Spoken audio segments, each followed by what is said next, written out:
Hey, it's Benji Cole, son of Al Cole from CBS Radio and host of the syndicated talk show, People of Distinction. The talk that gives you an in-depth view of some of the most dynamic, intelligent, and successful people on the planet. Run to our website, alcoleenterprises.com for more info. Email me at benji@alcoleenterprises.com if you'd like to get involved with what we have going. And as always, please continue to like and follow our broadcast because People of Distinction is a nationally and internationally syndicated show because of listeners like you. Our shows are available across all major podcast distributors as well as YouTube. And if you keep following, we're going to continue to put out the content. We appreciate the support. Continue to like and follow and sit back and strap in because on the line with us today, we have the impressive James Pavlakis. We're going to be discussing his amazing poetry book, Untamed, a rich collection of free-form poetry. It's available for purchase through Amazon, Barnes & Noble, all the regular online book resellers. Head on over there, pick up copies of this amazing book.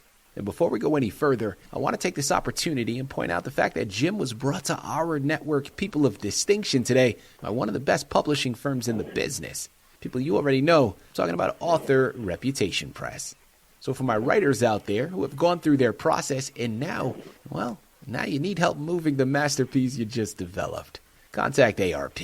This is exactly what they specialize in, people. You're going to want to head on over to authorreputationpress.com and gather all the ways that their fantastic team is going to help you do just that. And listen, it is a true pleasure to have Jim here on the line. Not only is his poetry book something special, right? Something so unique, but, just to kind of throw this out there, Jim is also a New England boy, born and raised, right? So he's from my neck of the woods, and that just holds a special fondness in my heart. I'm telling you, people, we just had a whole discussion about the New England Patriots. For anybody outside of New England listening in right now, I know me even bringing up the Patriots name probably brings a bad taste to your mouth. And listen, 20 years of dominance, I guess, would do that. So it's fine. Don't worry about it. We're in a bit of a rebuilding stage at the moment, but we're going to get back there. Don't worry. But no, listen, joking aside, Jim is an individual you're going to want to get to know, okay? His book, Untamed, as he puts it, is interestingly unusual. Now, I love that categorization because there is something about his poetry that covers the full gamut of human emotions and experience, and it truly is a delight to have him here with us to showcase it. I've always been someone that, I'm a little envious of writers, but specifically of poets. There's just such a lyrical melody, a melodic tone that they write within, and you just hear it whenever you're reading poetry.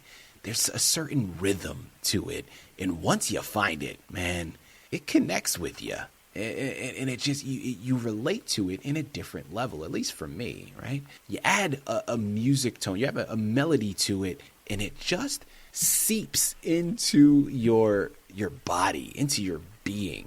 This is something truly magnificent. He's going to share some of the poetry with us during the show. But by the time we've concluded, you're going to need to run to Amazon and Barnes & Noble and purchase your copies because please believe it, we're only scratching the surface here today. And listen, it's his book. He's written it. It's his poetry that he's pulling from. He's going to be able to articulate it all much better than I ever could. Jim, first and foremost, man, welcome to People of Distinction. And thank you very much for being a guest. How are you doing today, sir? I'm doing very well, and I'm very pleased to have this chance to talk to you and enjoy the way you express things. So I think we can have a good time. Absolutely. And also maybe reveal a lot about not only this book but about how I feel about writing poetry. Yeah. But I'm ready to go with any questions you have to get us started. Yeah. Well, listen, Jim, I think before we go into the book of poetry itself, there's something about your title, man, that just brings a very distinct image, or at least it did to me, and I'm sure my listening audience can relate as well. You see the words Untamed, and then you follow it up with that subtitle, A Rich Collection of Free-Form Poetry. Well, there's something very distinct about it, and it's just intriguing. So let's start there. Tell us more about that title of your book and why you chose that to be the representation. Okay, I think that's very good. But by untamed, I mean not confined, restricted, or ruled by tradition. Mm-hmm. And it's rather than being docile, it's wild, but not like a party that's gone crazy or something. It's more like wild, like an unexplored virgin forest. That's what comes to mind. So we can expect the poems to be to vary widely, but to have some common qualities which we can talk about later. Mm-hmm.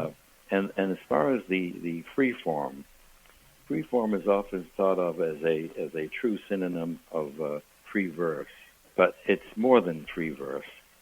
It's fewer taboos in terms of subject matter, and more experimentation, more new, more different ways of presenting poetry. Yeah. So that's the best I can do with those to clear up the meaning of those words. Anything else that you'd like me to add? Listen, Jim, there's a lot that we're going to add here. And let's go into the book now. Untamed. Tell us a little bit more about it. Well, the very, very wide range. Everything from how the birth of a flower. Another poem is about a drop of water. Another one is about a mother's advice to her daughter. Another one is about words that become buttons. A woman who cleaned hotel rooms for 30 years in one poem wants to start a business, becomes a business owner. Mm-hmm. Another poem is about the poet's imagination giving him 17,000 zeros. Another one that comes to mind is day, a day that uses its own voice to express what it's like. A couple of poems about death, and there's one about relationship breakups.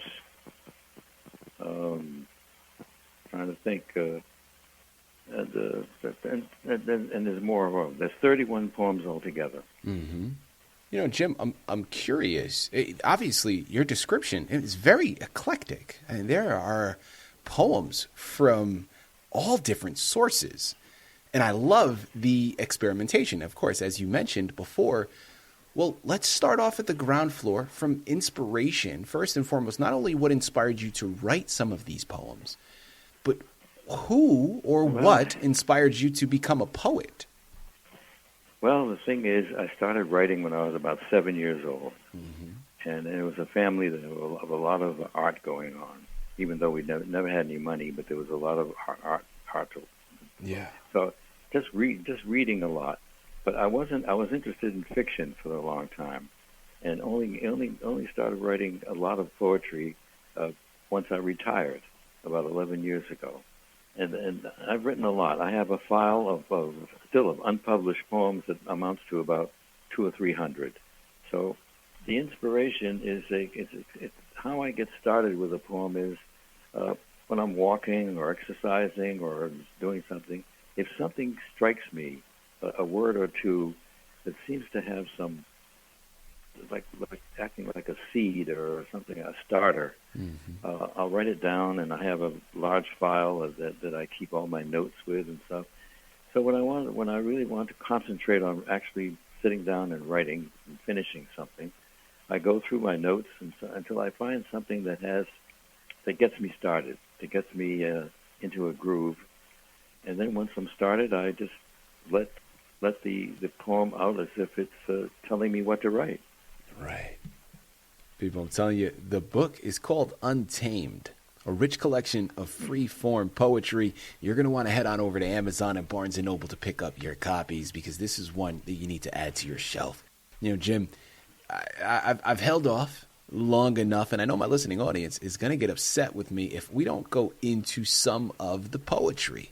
So please, if you have one readily available, we would love to hear it. Yes, I do. I've got two, actually. Let me read one that is anthropomorphic. This is the one about days, a day that talks about what being a day is like. And so it's non-traditional in that sense, that it speaks with its own voice. Mm-hmm. But I bind it with tradition by having it rhyme also. So you will see that the rhyme is not forced. And so anyway, let me read it.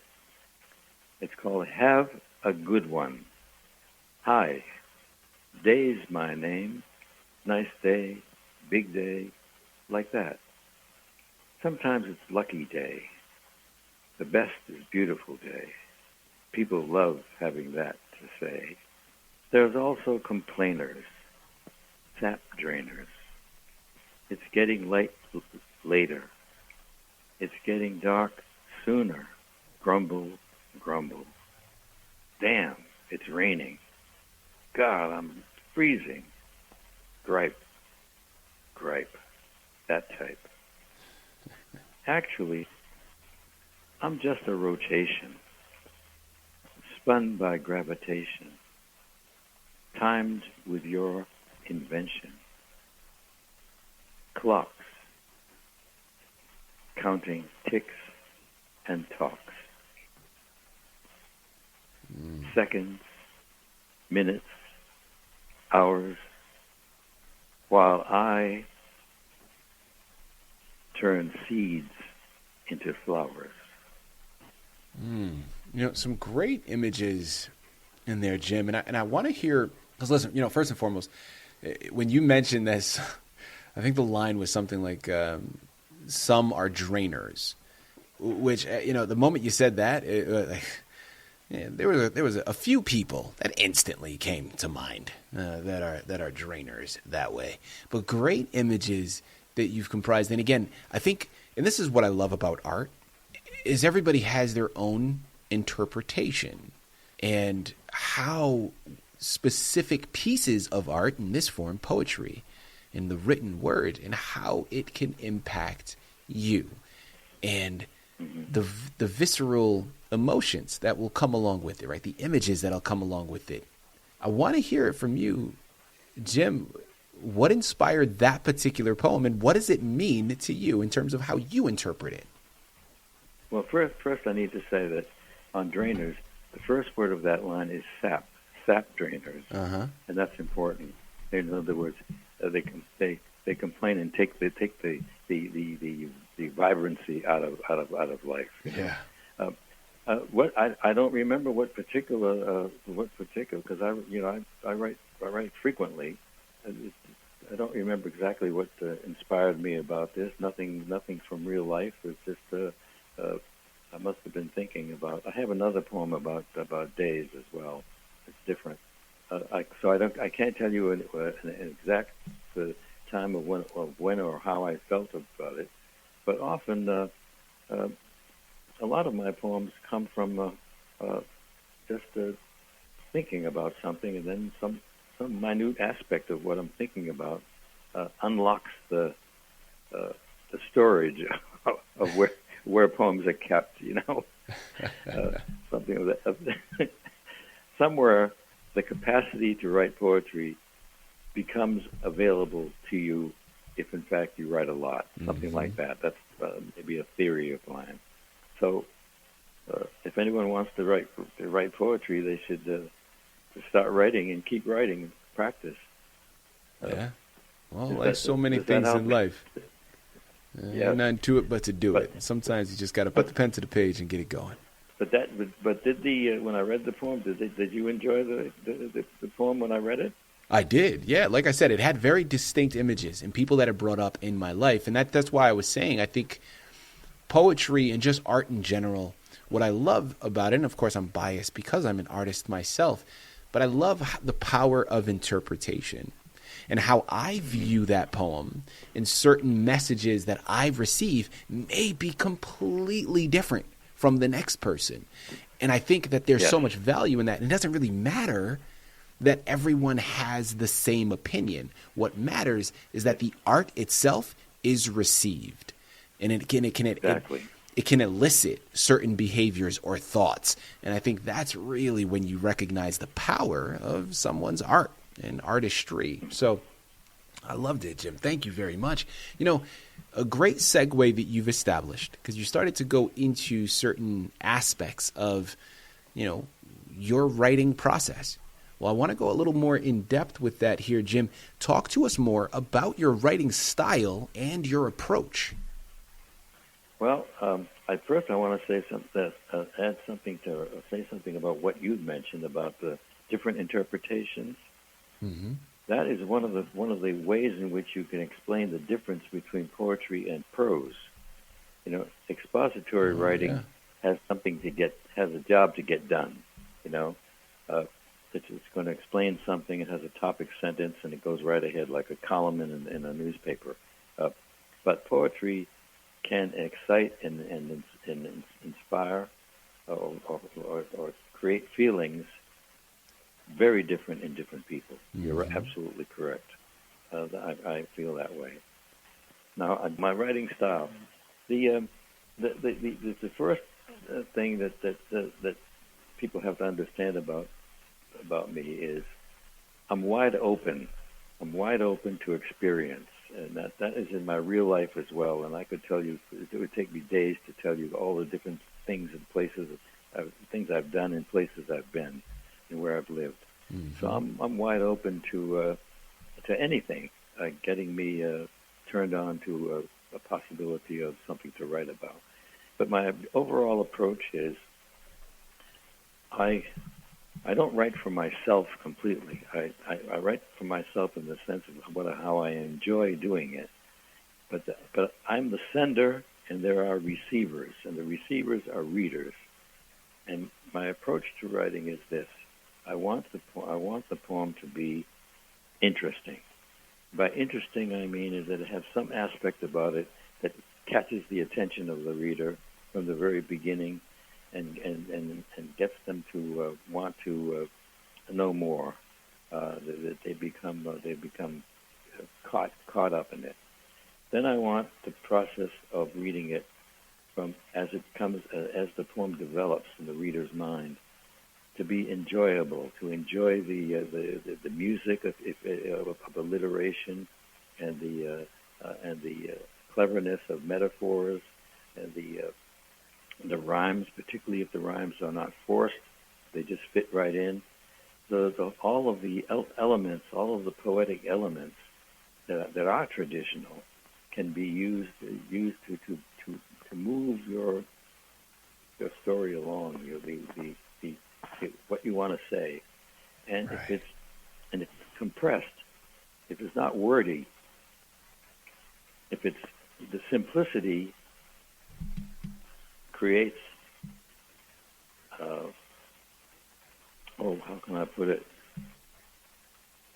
It creates intensity.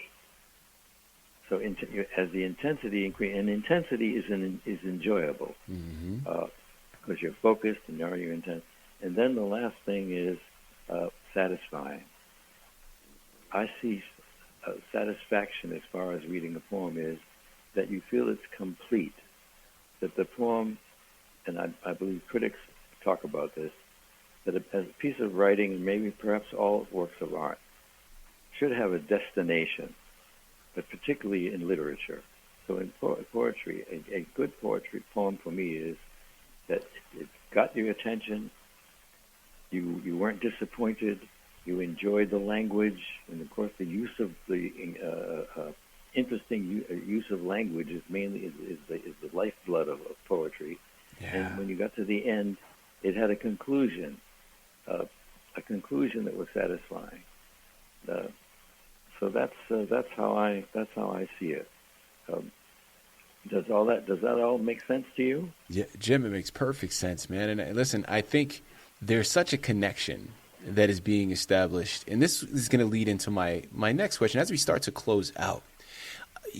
as I mentioned before, your poetry, even your way of thinking is so, as you put it, categorizing your poetry before, is so interestingly unusual, right? It's so unique. Well, I want to ask you, because of course, by no means is your book of poetry the first book of poetry ever written. What makes your book of poetry different, would you say, Jim? Well, this is how it works. It's 31 poems. They're all different. They look different on the page, and that is important. They look different, and they are not predictable. So when you're reading a book, it's different than if you have an individual poem. Reading a book, you're reading and you're turning the page. You turn the page, and now it's a different subject altogether, written differently. Mm-hmm. And it goes through that whole process of, hey, this is enjoyable. I really like that. And then you turn the page again, and they're in a different world altogether. In this book, out of nowhere, one of the poems is called Piracy, and it's about pirates. It's about piracy, which has nothing to do with anything else in the book. So the poems are not an extension of one kind of thinking or one thought, and so since they are compressed and kind of like arrows that hit the target each time. Mm-hmm. It really builds up and that's why it's a collection. It is not a continuation of one mood or one theme, and it's not wordy, not vague. You don't wonder what the hell's going on while you're reading it. Yeah. You don't say you don't go back to read to see if the sentence means what you thought it was. You don't have to work at it. I want to write so that the poem comes to you comfortably and you just digest it. Mm-hmm. You just take it in, and as I said, you enjoy it. You enjoy it. You are glad you read it. It's enjoyable. You want to tell other people about it. That's what I want to. That's the effect I want to get when I write.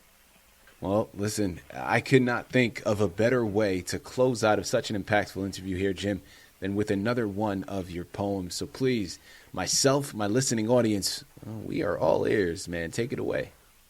Okay. Now this one, and I chose it because it's different.